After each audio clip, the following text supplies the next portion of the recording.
MCD उपचुनाव के परिणाम आ गए हैं और 12 की 12 सीटों पर क्या परिणाम रहा, ये तमाम अपडेट आपको हम दिल्ली तक के माध्यम से देंगे।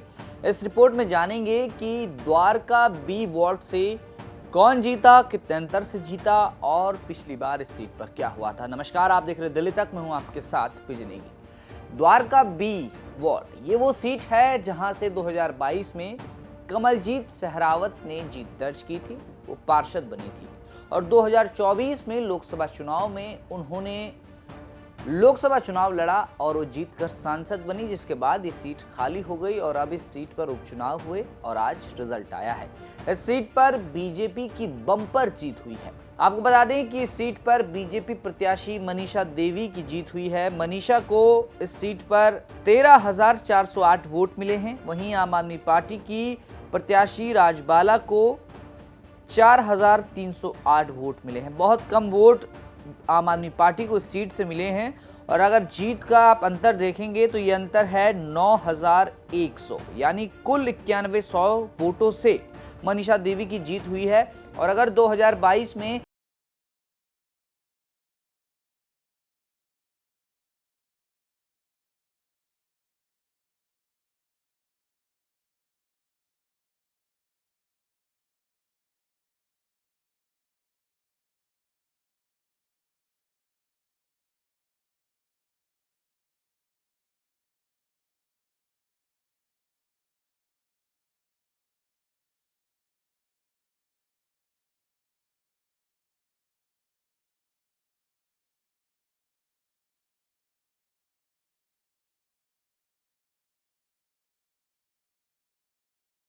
विधायक, मंत्री और दिल्ली के जो बीजेपी कार्यकर्ता हैं वो लगातार ग्राउंड में मेहनत कर रहे थे और इस सीट पर खासा ध्यान था और एक तरह से इस सीट पर सबकी नज़र बनी हुई थी, क्योंकि ये सीट एक सांसद की सीट बन गई थी और ऐसे में इसीलिए इस सीट पर भाजपा की बड़ी जीत हुई है। अगर शालीमार बाग वार्ड के बाद देखा जाए तो इस वार्ड में बीजेपी की ये बड़ी जीत है और ये महिला आरक्षित सीट है।